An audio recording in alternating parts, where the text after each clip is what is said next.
ಕೊಟ್ಟು ನಡೆಸುತ್ತೀರಾ ಅಂತ ನಾವು ಯೇಸು ಕ್ರಿಸ್ತರವರ ಪರಿಶುದ್ಧವಾದಂಥ ನಾಮದಲ್ಲಿ ಪ್ರಾರ್ಥಿಸಿ ಬೇಡಿ ಹೋಗಿದ್ದೇನೆ ನಮ್ಮ ತಂದೆ ಆದಲ್ಲಿ. ಆವರ್ತಿ ಸಭೆಯಾಗಿ ಸೇರಿ ಬಂದಂತಹ ನಿಮ್ಮೆಲ್ಲರಿಗೂ ಯೇಸು ಕ್ರಿಸ್ತರವರ ಪರಿಶುದ್ಧವಾದಂಥ ನಾಮದಲ್ಲಿ ವಂದನೆಗಳನ್ನು ಸಲ್ಲಿಸಲಿಕ್ಕೆ ಇಷ್ಟಪಡುವನಾಗಿದ್ದೇನೆ. ಪ್ರಿಯರೇ, ದೇವರು ಕೊಟ್ಟಂತೆ ಒಂದು ಶ್ರೇಷ್ಠವಾದಂಥ ಸಮಯ, ದೇವರು ಕೊಟ್ಟಂತೆ ಒಂದು ಅಮೂಲ್ಯವಾದಂತಹ ಈ ಸಮಯವನ್ನು ನಾವು ದೇವರ ವಾಕ್ಯವನ್ನು ಕೇಳೋದಕ್ಕೆ ಮುಂದಕ್ಕೆ ಹೋಗುವವರಾಗಿರೋಣ. ದೇವರ ಮಾತುಗಳನ್ನು ಧ್ಯಾನಿಸೋದಕ್ಕೆ ನಾವು ಮುಂದಕ್ಕೆ ಹೋಗುವವರಾಗಿರೋಣ. ಹಾಗಾಗಿ ಪ್ರಿಯರೇ, ದೇವರ ಮಾತುಗಳಲ್ಲಿರುವಂಥ ಶ್ರೇಷ್ಠತೆ ಔನ್ನತ್ಯ ಎಂಥದ್ದು ಅಂತಂದರೆ, ಆ ಮಾತುಗಳನ್ನು ನಾವು ಧ್ಯಾನಿಸಬೇಕು, ಕೇಳಬೇಕಲ್ಲ, ಅದನ್ನು ನಾವು ಧ್ಯಾನಿಸಬೇಕು. ಹಾಗಾಗಿ ಶಾಲೆಗೆ ಹೋಗುವಂಥ ಮಕ್ಕಳನ್ನು ನಾವು ನೋಡೋದಾದರೆ ಆ ಮಕ್ಕಳಿಗೆ ಕೆಲವು ಟೆಕ್ಸ್ಟ್ ಬುಕ್ಸ್ ಇರ್ತವೆ. ಆ ಟೆಕ್ಸ್ಟ್ ಬುಕ್ಸ್ ಏನಂತಂದರೆ ವರ್ಷಕ್ಕೊಮ್ಮೆ ಬದಲಾಗ್ತಿರುತ್ತೆ. ಸಿಲೆಬಸ್ ಅನ್ನುವಂಥದ್ದು ಬದಲಾಗ್ತಾ ಇರುತ್ತೆ. ವರ್ಷಕ್ಕೊಮ್ಮೆ ಸಿಲೆಬಸ್ ಅನ್ನುವಂಥದ್ದು ಬದಲಾಗ್ತಾ ಇರುತ್ತೆ ಮಕ್ಕಳು ಓದುವಂಥ ಟೆಕ್ಸ್ಟ್ ಬುಕ್ಸ್. ಆದರೆ ದೇವರು ನಮಗೆ ಕೊಟ್ಟಿರುವಂತೆ ಒಂದು ಸತ್ಯವೇದವೆನ್ನುವಂಥ ಈ ಗ್ರಂಥ ಬದಲಾಗುವಂಥದ್ದಲ್ಲ ಪ್ರಿಯರೇ, ಬದಲಾಯಿಸುವಂಥದ್ದು. ಸತ್ಯವೇದವನ್ನು ನಮಗೆ ಕೊಟ್ಟಿದ್ದಾರೆ, ಅದನ್ನ ಮತ್ತೆ ಬದಲಾಯಿಸಲಿಲ್ಲ ದೇವರು. ಅದನ್ನ ಒಮ್ಮೆ ಅದನ್ನ ನಮಗೆ ಕೊಟ್ಟಿದ್ದಾರೆ, ಕೊಟ್ಟು ಹೇಳಿದರೆ, ನೀವು ಈ ಗ್ರಂಥದಲ್ಲಿ ಹೇಳಲ್ಪಟ್ಟಿರುವಂತ ಮಾತುಗಳ ಪ್ರಕಾರವಾಗಿ, ಈ ಗ್ರಂಥದಲ್ಲಿ ಬರೆಯಲ್ಪಟ್ಟಿರುವಂತ ಮಾತುಗಳ ಪ್ರಕಾರವಾಗಿ ಬದುಕಬೇಕು, ನಡೆಯಬೇಕೆಂಬ. ಹಾಗಾಗಿ ಪ್ರಿಯರೇ, ದೇವರ ಮಾತುಗಳು ಬದಲಾಗದೇ ಇರುವಂತ ಮಾತುಗಳು, ಹೃದಯಗಳನ್ನ ಬದಲಾಯಿಸುವಂತ ಮಾತು. ಆ ಮಾತುಗಳನ್ನು ನಾವು ಕೇಳುತ್ತಿರುವಾಗ ಶ್ರದ್ಧೆಯಿಂದ, ಭಯಭಕ್ತಿಯಿಂದ ಕೇಳೋದಕ್ಕೆ ಮುಂದೆ. ಈ ದಿನದಲ್ಲಿ ನಾವು ಮಾತನಾಡಿಕೊಳ್ಳುವಂಥದ್ದು ಪ್ರಾರ್ಥನೆಯನ್ನು. ಪ್ರಾರ್ಥನೆಯನ್ನು ನಾವು ಮಾತನಾಡುವಾಗ ನಾವು ಅನೇಕರು ಪ್ರಾರ್ಥನೆ ಮಾಡುತ್ತೇವೆ, ಪ್ರತಿದಿನ ಪ್ರಾರ್ಥನೆ ಮಾಡುತ್ತೇವೆ, ಪ್ರತಿ ಸಮಯ ಪ್ರಾರ್ಥನೆ ಮಾಡುತ್ತೇವೆ. ಆದರೆ ಪ್ರಾರ್ಥನೆ ಅನ್ನುವಂತಹ ಪದಕ್ಕಿರುವಂತಹ ಗಂಭೀರವಾದಂತಹ ಅರ್ಥವೇನಂತಂದ್ರೆ, ನಮ್ಮ ದೇವರು, ನಮ್ಮ ತಂದೆಯಾಗಿರುವಂತಹ ಸರ್ವ ಸೃಷ್ಟಿಕರ್ತನೊಂದಿಗೆ ಮಾತನಾಡುವಂತ ಸಂಭಾಷಣೆಗಿರುವಂತಹ ಹೆಸರೇ ಪ್ರಾರ್ಥನೆ. ಸರ್ವ ಸೃಷ್ಟಿಯನ್ನು ಉಂಟು ಮಾಡಿದಂತ ದೇವರೊಂದಿಗೆ ಮಾತನಾಡುವಂತಹ ಒಂದು ಸಂಭಾಷಣೆಯೇ ಪ್ರಾರ್ಥನೆ. ಈ ಪ್ರಾರ್ಥನೆ ಕ್ರಿಸ್ತಿಯ ಜೀವನದಲ್ಲಿ ಬಹಳ ಪ್ರಾಮುಖ್ಯ. ದೇವರನ್ನು ನಂಬಿದಂತೆ ಒಂದು ನಂಬಿಕೆಯ ಪ್ರಯಾಣದಲ್ಲಿ ಪ್ರಾರ್ಥನೆ ಎನ್ನುವಂಥದ್ದು ಬಹಳ ಪ್ರಾಮುಖ್ಯ. ಯೇಸು ಕ್ರಿಸ್ತರು ಈ ಲೋಕಕ್ಕೆ ಬಂದಾಗ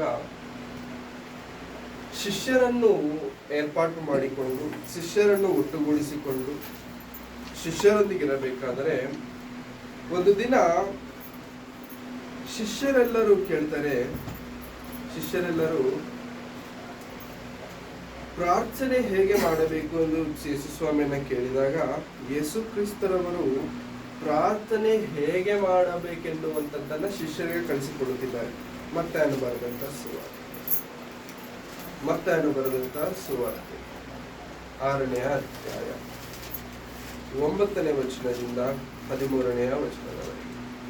ಮತ್ತಾಯನು ಬರೆದಂತ ಸುವಾರ್ತೆ 6ನೇ ಅಧ್ಯಾಯ 9ನೇ ವಚನದಿಂದ 13ನೇ ವಚನದವರೆಗೆ. ಆದದರಿಂದ ನೀವು ಹೀಗೆ ಪ್ರಾರ್ಥನೆ ಮಾಡತಕ್ಕದ್ದು, ಪರಲೋಕದಲ್ಲಿರುವ ನಮ್ಮ ತಂದೆಯೇ,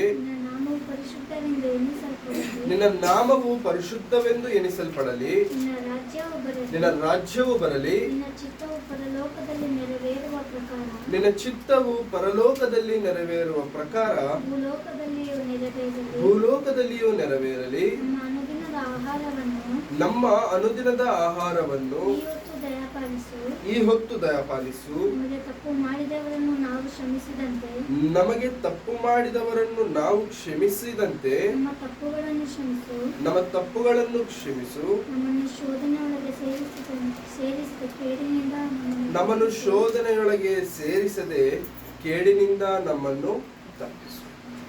ಯೇಸು ಕ್ರಿಸ್ತರವರು ಶಿಷ್ಯರಿಗೆ ಹೇಳಿಕೊಡುತ್ತಿರುವಂತ ಪ್ರಾರ್ಥನೆ, ಏನಂತ ಪ್ರಾರ್ಥನೆ ಹೇಳಿಕೊಡ್ತಿದ್ದಾನೆ ಅಂತಂದ್ರೆ, ಪರಲೋಕದಲ್ಲಿರುವ ನಮ್ಮ ತಂದೆಯೇ. ಪ್ರಾರ್ಥನೆ ಯಾರಿಗೆ ಮಾಡಬೇಕು ಪ್ರಿಯರೇ? ಪ್ರಾರ್ಥನೆ ಪ್ರಾರಂಭ ಹೇಗಿರಬೇಕು ಅಂತಂದ್ರೆ, ಪರಲೋಕದಲ್ಲಿರುವ ನಮ್ಮ ತಂದೆಯೇ. ಅಂದ್ರೆ ಅಡ್ರೆಸ್ ಯಾರಿಗೆ ಮಾಡಬೇಕು ಅಂತಂದ್ರೆ, ತಂದೆಯಾದಂತ ದೇವರಿಗೆ ನಾವು ವಿಜ್ಞಾಪನೆಗಳನ್ನ ಮಾಡಬೇಕು.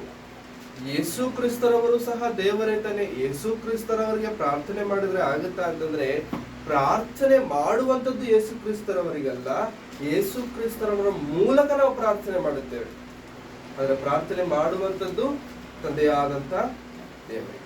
ಪರಲೋಕದಲ್ಲಿರುವ ನಮ್ಮ ತಂದೆ ಎಂದು ಪ್ರಾರ್ಥನೆ ಮಾಡಿ, ಈ ಪ್ರಾರ್ಥನೆ ನಮ್ಮೆಲ್ಲರಿಗೂ ಗೊತ್ತಿರುವಂತ ಪ್ರಾರ್ಥನೆ. ಅನೇಕ ಸಭೆಗಳಲ್ಲಿ ಪರಲೋಕದ ಪ್ರಾರ್ಥನೆ ಎಂಬುದಾಗಿ ಈ ಒಂದು ಪ್ರಾರ್ಥನೆಯನ್ನ ಮಾಡುವಂತದ್ದನ್ನ ನಾವು ಕೇಳ್ತೀವಿ. ಈ ಪ್ರಾರ್ಥನೆಯಲ್ಲಿರುವಂತ ಔನ್ನತ್ಯ, ಪ್ರಾರ್ಥನೆಗೆ ಸತ್ಯವೇದ ಕೊಟ್ಟಿರುವಂತ ಗಂಭೀರತ್ವ ಎಂತದ್ದು ಅಂತಂದ್ರೆ, ಪ್ರಾರ್ಥನೆಯ ಮೂಲಕವಾಗಿ ಅನೇಕ ಅದ್ಭುತಗಳು ನಡೆಯುವುದಕ್ಕೆ ಶಕ್ತವಾಗಿದೆ. ಪ್ರಾರ್ಥನೆಯ ಮೂಲಕವಾಗಿ ಅನೇಕ ಅದ್ಭುತಗಳು ಮಾಡುವುದಕ್ಕೆ, ನಡೆಯುವುದಕ್ಕೆ ಶಕ್ತಿವಂತವಾಗಿರುವಂತದ್ದು ಪ್ರಾರ್ಥನೆ. ಯೇಸು ಕ್ರಿಸ್ತರವರ ನಂತರ ಸಭೆ ಪ್ರಾರಂಭವಾದಾಗ, ಯೇಸು ಕ್ರಿಸ್ತರವರ ನಂತರ ಪೇತ್ರನ ಮೂಲಕವಾಗಿ ಸಭೆ ಪ್ರಾರಂಭವಾದಾಗ, ಆ ಸಭೆಯಲ್ಲಿ ಸೇರಿರುವಂತಹ ಆ 3,000 ಮಂದಿಯು ಮಾಡುತ್ತಿರುವಂತಹ ಒಂದು ಕೆಲಸ ಏನಂತಂದ್ರೆ, ದೇವರ ಪ್ರಾರ್ಥನೆಯಲ್ಲಿಯೂ ಸಹವಾಸದಲ್ಲಿಯೂ ರೊಟ್ಟಿ ಮುರಿಯುವುದರಲ್ಲಿಯೂ ಏಕ ಮನಸ್ಸುಳ್ಳವರಾಗಿದ್ದರು. ಅಪೊಸ್ತಲರ ಕೃತ್ಯಗಳು 2ನೇ ಅಧ್ಯಾಯ. ಅಪೊಸ್ತಲರ ಕೃತ್ಯಗಳು 2ನೇ ಅಧ್ಯಾಯ 42ನೇ ವಚನ. ಅಪೊಸ್ತಲರ ಕೃತ್ಯಗಳು 2ನೇ ಅಧ್ಯಾಯ 42ನೇ ವಚನ. ಇವರು ಅಪೊಸ್ತಲರ ಬೋಧನೆಯನ್ನು ಕೇಳುವುದರಲ್ಲಿಯೂ ಸಹೋದರ ಅನ್ಯೋನ್ಯತೆಯಲ್ಲಿಯೂ ರೊಟ್ಟಿ ಮುರಿಯುವುದರಲ್ಲಿಯೂ ಪ್ರಾರ್ಥನೆಗಳಲ್ಲಿಯೂ ನಿರತರಾಗಿದ್ದರು. ಆ ಮೊದಲನೆಯ ಶತಮಾನದ ಸಭೆಯಲ್ಲಿರುವಂತವರೆಲ್ಲರೂ ಕೂಡ ಪ್ರಿಯರೇ, ಅಪೊಸ್ತಲರ ಬೋಧನೆಯನ್ನು ಕೇಳುವುದರಲ್ಲಿಯೂ ಸಹೋದರರ ಅನ್ಯೋನ್ಯತೆಯಲ್ಲಿಯೂ ರೊಟ್ಟಿ ಮುರಿಯುವುದರಲ್ಲಿಯೂ ಜೊತೆಗೆ ಪ್ರಾರ್ಥನೆಗಳಲ್ಲಿಯೂ ನಿರತರಾಗಿದ್ದರು. ಸಭೆ ಹೇಗಿರಬೇಕು? ದೇವರ ವಾಕ್ಯವನ್ನು ಕೇಳುವಂತ ಸಭೆ ಹೇಗಿರಬೇಕು ಅಂತಂದ್ರೆ ಪ್ರಿಯರೇ, ಪ್ರಾರ್ಥನೆಯಲ್ಲಿ ನಿರತರಾಗಿರಬೇಕು. ಪ್ರಾರ್ಥನೆಯಲ್ಲಿ ನಿರತರಾಗಿರಬೇಕು ಪ್ರಿಯರೇ. ಪ್ರಾರ್ಥನೆ ಎಂತದ್ದು ಅಂತಂದ್ರೆ, ದೇವರಿಂದ ನಾವು ಪಡೆದುಕೊಳ್ಳುವಂತ ಮಹಾ ಅವಕಾಶವದು. ಪ್ರಾರ್ಥನೆ ಏನು ಅಂತಂದ್ರೆ ಪ್ರಿಯರೇ, ದೇವರಿಂದ ನಾವು ಪಡೆದುಕೊಳ್ಳುವಂತ ಗಂಭೀರವಾದಂತ ಸಂದರ್ಭಗಳವು. ಹಾಗಾಗಿ ಪ್ರಿಯರೇ, ಮೊದಲನೇ ಶತಮಾನದ ಸಭೆ ಹೇಗಿದೆ ಅಂತಂದ್ರೆ, ಪ್ರಾರ್ಥನೆ ಮಾಡುವುದರಲ್ಲಿ ನಿರತರಾಗಿದ್ದರು. ಮತ್ತಾಯನು ಬರೆದಂತ ಸುವಾರ್ತೆ 18ನೇ ಅಧ್ಯಾಯ. ಮತ್ತಾಯನು ಬರೆದಂತ ಸುವಾರ್ತೆ 18ನೇ ಅಧ್ಯಾಯ 20ನೇ ವಚನ. ಮತ್ತಾಯನು ಬರೆದಂತ ಸುವಾರ್ತೆ 18ನೇ ಅಧ್ಯಾಯದ 20ನೇ ವಚನವನ್ನು ನಾವು ಓದಿಕೊಳ್ಳೋಣ. ಯಾಕೆಂದರೆ ಇಬ್ಬರು ಮೂವರು ನನ್ನ ಹೆಸರಿನಲ್ಲಿ ಎಲ್ಲಿ ಕೂಡಿ ಬಂದಿರುತ್ತಾರೋ ಅಲ್ಲಿ ಅವರ ನಡುವೆ ನಾನು ಇದ್ದೇನೆ. ಯೇಸು ಕ್ರಿಸ್ತರವರ ನಾಮದಲ್ಲಿ ನಾವು ಎಲ್ಲಾದ್ರೆ ಕೂಡಿ ಬಂದು ನಾವು ಸೇರಿರುತ್ತೇವೋ ಅಲ್ಲಿ ಯಾರಿರ್ತಾರೆ ಅಂತ ದೇವರ ಯೇಸು ಸ್ವಾಮಿ ಹೇಳ್ತಿದ್ದಾರೆ, ಅಲ್ಲಿ ನಾನಿರುತ್ತೇನೆ. ಯೇಸು ಕ್ರಿಸ್ತರವರ ನಾಮದಲ್ಲಿ ಒಟ್ಟಾಗಿ ನಾವು ಸೇರಿ ಒಂದು ಜಾಗದಲ್ಲಿ ಪ್ರಾರ್ಥನೆ ಮಾಡುವಾಗ, ಪ್ರಾರ್ಥನೆ ನಡೆಸುವಾಗ ಅಲ್ಲಿ ಯಾರಿರ್ತಾರಂತೆ ಪ್ರಿಯರೇ? ಯಾರಿರ್ತಾರೆ? ಯೇಸು ಕ್ರಿಸ್ತರವರು ಇರ್ತಾರೆ. ಅಂದ್ರೆ ನಾವು ಆತನ ನಾಮದ ನಿಮಿತ್ತವಾಗಿ ಒಂದು ಸ್ಥಳದಲ್ಲಿ, ಒಂದು ಜಾಗದಲ್ಲಿ ಸಭೆಯಾಗಿ ಸೇರುವುದಾದರೆ ನಮ್ಮ ಮಧ್ಯದಲ್ಲಿ ಬರುವುದಕ್ಕೆ ಇಷ್ಟಪಡುವಂತವರು ಯೇಸು ಕ್ರಿಸ್ತರವರು. ನಮ್ಮ ಮಧ್ಯದಲ್ಲಿ ಇರುವುದಕ್ಕೆ ಇಷ್ಟಪಡುವಂತವರು ಯೇಸು ಕ್ರಿಸ್ತರವರು. ಹಾಗಾಗಿ ಯೇಸು ಕ್ರಿಸ್ತರವರು ನಮ್ಮ ಮಧ್ಯದಲ್ಲಿ ಇರಬೇಕು, ಬರಬೇಕು ಅಂತಂದ್ರೆ ಸಭೆಯಾಗಿ ನಮ್ಮಲ್ಲಿ ಇರಬೇಕಾಗಿರುವಂತದ್ದು, ನಮ್ಮನ್ನು ಒಟ್ಟುಗೂಡಿಸುವಂತದ್ದು ಪ್ರಾರ್ಥನೆ. ಪ್ರಾರ್ಥನೆ ಎನ್ನುವಂಥದ್ದು ಏನೋ ಗೊತ್ತಾ ಬೇರೆ, ನಾವೆಲ್ಲರೂ ಬೇರೆ ಬೇರೆ ಆಗಿದ್ದೇವೆ, ನಮ್ಮೆಲ್ಲರನ್ನು ಒಂದೇ ಜಾಗದಲ್ಲಿ ಹಿಡಿದಿರುವಂಥದ್ದು ಪ್ರಾರ್ಥನೆ. ನಮ್ಮೆಲ್ಲರನ್ನು ಒಂದೇ ಜಾಗದಲ್ಲಿ ಅಂಟಿಕೊಂಡು ಇರುವಂತೆ ಮಾಡುವಂತದ್ದು ಪ್ರಾರ್ಥನೆ. ಮೊದಲನೆಯ ಶತಮಾನದವರು ಪ್ರಾರ್ಥನೆಯಲ್ಲಿ ನಿರತರಾಗಿದ್ದರು ಪ್ರಿಯರೇ. ಸಭೆಯವರಿಗೆ ಆ ದಿನದಲ್ಲಿ ಪ್ರಿಯರೇ ಅಪೊಸ್ತಲರು ಮಹಾಜ್ಞಾನದ ಸಂಗತಿಗಳನ್ನು ಬೋಧಿಸಲಿಲ್ಲ, ಮಹಾಜ್ಞಾನದ ಸಂಪನ್ನತೆಯ ವಿಷಯಗಳನ್ನು ಅವರಿಗೆ ಪ್ರಕಟ ಮಾಡಲಿಲ್ಲ. ಅವರಿಗೆ ಹೇಳಿಕೊಟ್ಟಿರುವಂತ ಒಂದೇ ಒಂದು ದೊಡ್ಡ ಸಂಸ್ಕಾರ ಇಲ್ಲಂತಂದ್ರೆ ಒಂದೇ ಒಂದು ದೊಡ್ಡ ಆಯುಧ ಏನಂತಂದ್ರೆ ಪ್ರಾರ್ಥನೆ ಮಾಡಿ. ಅಪೊಸ್ತಲರ ಕೃತ್ಯಗಳಲ್ಲಿ 4ನೇ ಅಧ್ಯಾಯವನ್ನು ಓದಬೇಕಾದರೆ ಪೇತ್ರ ಯೋಹಾನರನ್ನು ಮಹಾಯಾಜಕರು ಹೆದರಿಸ್ತಾರೆ, ಬೈತಾರೆ. ನೀವು ಯೇಸು ಕ್ರಿಸ್ತನ ನಾಮದಲ್ಲಿ ಇನ್ನು ಮೇಲೆ ನೀವೇನ್ ಮಾಡಬಾರದು, ಬೋಧಿಸಬಾರದು, ಪ್ರಕಟಿಸಬಾರದು, ಯಾರೊಂದಿಗೂ ನೀವು ಮಾತನಾಡಬಾರದು ಅಂತ ಅವ್ರ ಜೊತೆಗೆ ಎಚ್ಚರಿಸುತ್ತಾ ಖಂಡಿಸುತ್ತಿರಬೇಕಾದ್ರೆ ಅವರು ಮಹಾಯಾಜಕರಿಗೆ ಹೇಳ್ತಾರೆ, ನಾವು ಕಂಡದ್ದನ್ನು ಕೇಳಿರುವಂತದ್ದನ್ನು ಹೇಳದೆ ಇರಲಾರೆವು ಅಂತ ಹೇಳಿ ಇದೇ ವಿಷಯಗಳನ್ನು ಸಭೆಯವರಿಗೆ ಬಂದು ಹೇಳ್ತಾರೆ. ನೋಡಿ, ಕೆಳಗೆ ನಾವು ಓದುವುದಾದ್ರೆ 4ನೇ ಅಧ್ಯಾಯ ನೋಡಿ, 4ನೇ ಅಧ್ಯಾಯ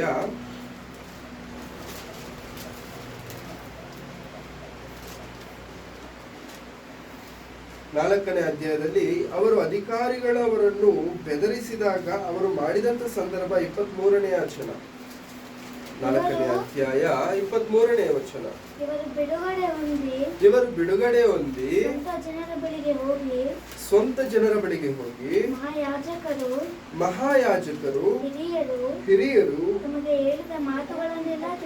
ತಮಗೆ ಹೇಳಿದ ಮಾತುಗಳನ್ನೆಲ್ಲ ತಿಳಿಸಿದರು.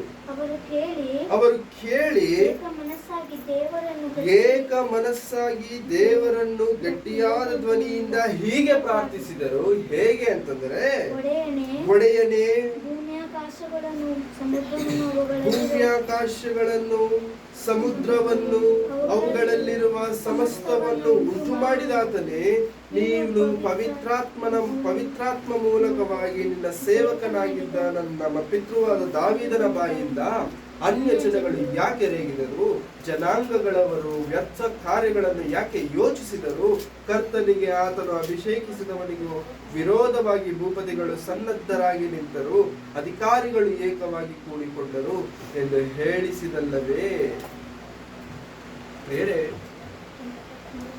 ಪೇತ್ರನು ಯೋಹಾನನು ನಡೆದಂತ ಸಂದರ್ಭ ಸಭೆಯವರಿಗೆ ಬಂದು ಹೇಳಿದ ತಕ್ಷಣ ಸಭೆಯವರು ದುಃಖ ಪಡ್ತಿಲ್ವಂತೆ. ಏನ್ ಮಾಡ್ತಿದ್ದಾರೆ ಪ್ರಿಯರೇ? ಪ್ರಾರ್ಥನೆ ಮಾಡ್ತಿದ್ದಾರೆ. ಏನಂತ ಪ್ರಾರ್ಥನೆ ಮಾಡ್ತಿದ್ದಾರೆ ಅಂತಂದ್ರೆ, ಮೊದಲು ದೇವರನ್ನು ಕೊಂಡಾಡುತ್ತಿದ್ದಾರೆ. ಒಡೆಯನೇ ಭೂಮಿಯಾಕಾಶಗಳನ್ನು ಸಮುದ್ರವನ್ನು ಅವುಗಳಲ್ಲಿರುವಂತಹ ಸಮಸ್ತವನ್ನು ಉಂಟು ಮಾಡಿದಾತನೇ. ಮೊದಲು ದೇವರಿಗೆ ಕೃತಜ್ಞತೆಗಳನ್ನ ಸ್ತುತಿಗಳನ್ನ ಸಲ್ಲಿಸಿ ಆಮೇಲೆ ಭಕ್ತನಾದಂತ ದಾವೀದನು ಹೇಳಿರುವಂತ ಮಾತನ್ನ ನೆನಪು ಮಾಡಿಕೊಳ್ಳುತ್ತಿದ್ದಾರೆ. ಸ್ವಾಮಿ, ಅನ್ಯ ಜನರು ರೇಗುತ್ತಿದ್ದಾರೆ ನಿನ್ನ ಮಾತುಗಳನ್ನೇ ಕೇಳಿ. ಅನ್ಯ ಜನರು ಏನಾಗ್ತಿದ್ದಾರೆ ಅಂತಂದ್ರೆ ನಿನ್ನ ಮಾತುಗಳಿಗೆ ಅಡ್ಡಿ ಹೇಳ್ತಿದ್ದಾರೆ ಎಂಬುದಾಗಿ. ಬೇರೆ ಮೊದಲನೆಯ ಶತಮಾನದ ಸಭೆಯಲ್ಲಿರುವಂತಹ ಒಂದು ಪ್ರಾರ್ಥನೆಯ ಆ ಭಕ್ತಿಯ ಜೀವನ ಈ ದಿನದಲ್ಲಿ ಈ ಸಮಯದಲ್ಲಿರುವಂತಹ ಸಭೆಗೂ ಸಹ ಇರಬೇಕು. ಕ್ರೈಸ್ತರಲ್ಲಿ ಈ ದಿನದಲ್ಲಿ ನಾವು ಕಳೆದುಕೊಳ್ಳಬೇಕಾದಂತ ಗಂಭೀರವಾದಂತ ಸಂಗತಿ ಏನಂತಂದ್ರೆ ಪ್ರಿಯರೇ, ಪ್ರಾರ್ಥನೆ. ದೇವರಲ್ಲಿ ನಮಗೆ ಇರಬೇಕಾಗಿರುವಂತದ್ದು ಪ್ರಾರ್ಥನೆ ಪ್ರಿಯರೇ. ಒಂದು ಅಗರಬತ್ತಿ ಇದಿದೆ ಪ್ರಿಯರೇ, ಅಗರಬತ್ತಿ ಕಂಪನಿ ಇದೆಯಲ್ಲ, ಅದರ ಆಡ್ ಅಲ್ಲಿ ಏನಂತ ಹೇಳ್ತಾರೆ ಅಂತಂದ್ರೆ, ಮನುಷ್ಯನಿಗೂ ದೇವರಿಗೂ ಅನುಸಂಧಾನವಾಗುವಂಥದ್ದು ಇಂಥ ಅಗರಬತ್ತಿ ಅಂತ. ಅಂದ್ರೆ ಆ ಅಗರಬತ್ತಿ ಇಟ್ರೆ ದೇವರಿಗೂ ಸಹ ತುಂಬಾ ಇಷ್ಟ ಆಗುತ್ತೆ ಆ ಸ್ಮೆಲ್ ಅಂತ ಅವರ ಒಂದು ಉದ್ದೇಶ. ಮನುಷ್ಯನಿಗೂ ದೇವರಿಗೂ ಅನುಸಂಧಾನ ಮಾಡುವಂಥದ್ದು ಏನೋ ಗೊತ್ತಿದ್ದಾರೆ, ಪ್ರಾರ್ಥನೆ. ಮೊದಲನೇ ಶತಮಾನದ ಸಭೆಯನ್ನು ಕುರಿತು ಇವತ್ತಿಗೂ ನಾವು ಯಾಕೆ ಮಾತನಾಡಿಕೊಳ್ಳುತ್ತಿದ್ದೇವೆ ಅಂತಂದ್ರೆ ಪ್ರಿಯರೇ, ಆ ಸಭೆಗೆ ಗೊತ್ತಿರುವಂತದ್ದು ಪ್ರಾರ್ಥನೆ. ಎಂತಹ ಪ್ರಾರ್ಥನೆ ಅಂತಂದ್ರೆ, ಒಬ್ಬರೇ ಇದ್ದಾಗ ಮಾಡುವಂತ ಪ್ರಾರ್ಥನೆ ಬೇರೆ, ಸಭೆಯಾಗಿ ಸೇರಿ ಮಾಡುವಂತ ಪ್ರಾರ್ಥನೆ ಬೇರೆ.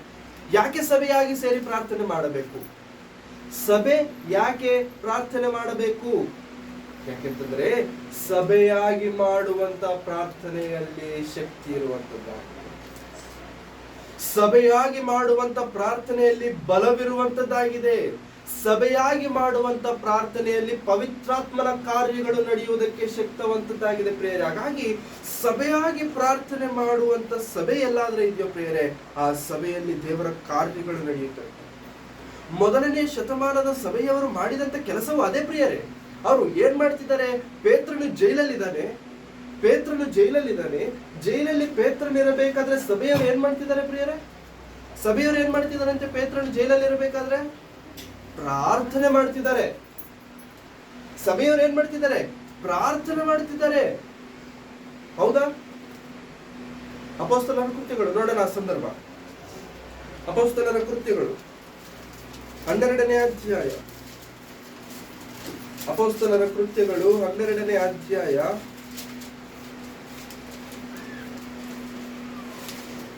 12ನೇ ವಚನ ನೋಡಿ. 12ನೇ ಅಧ್ಯಾಯ 12ನೇ ವಚನ.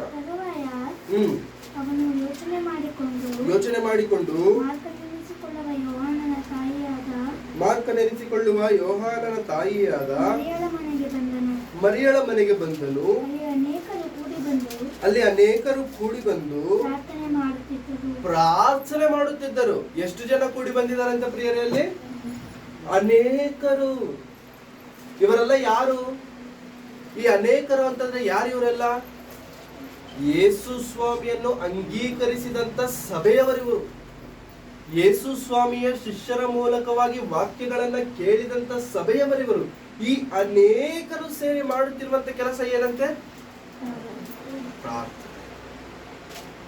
ಏನಂತ ಪ್ರಾರ್ಥನೆ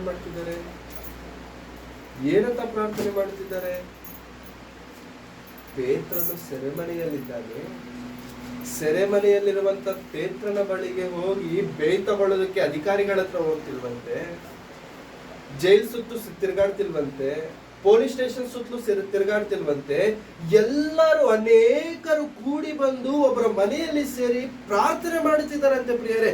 ಅಧಿಕಾರಿಗಳ ಮೇಲೆ ನಂಬಿಕೆ ಇಲ್ಲ ಅವರಿಗೆ, ಪೊಲೀಸ್ ಸ್ಟೇಷನ್ಗಳ ಮೇಲೆ ನಂಬಿಕೆ ಇಲ್ಲ ಅವರಿಗೆ. ದೇವರ ಮೇಲಿರುವಂತ ನಂಬಿಕೆ ಎಂತದ್ದು ಅಂತಂದ್ರೆ, ನಾವು ಏನೂ ಕೆಲಸ ಮಾಡಲ್ಲ, ನಮಗೆ ಅಧಿಕಾರಿಗಳ ಹತ್ರ ಹೋಗಿ ಕೇಳುವುದು ನಮಗೆ ಗೊತ್ತಿಲ್ಲ, ನಮಗೆ ಗೊತ್ತಿರುವಂತದ್ದು ಒಂದೇ ಒಂದು ಪ್ರಾರ್ಥನೆ. ಅನೇಕರಾಗಿ ಕೂಡಿ ಬಂದು ಪ್ರಾರ್ಥನೆ ಮಾಡುತ್ತಿದ್ದಾರೆ. ಅದೇ ಅಧ್ಯಾಯ 5ನೇ ವಚನ ಓದೋಣ. 12ನೇ ಅಧ್ಯಾಯ 5ನೇ ವಚನ. ಪೇತ್ರನು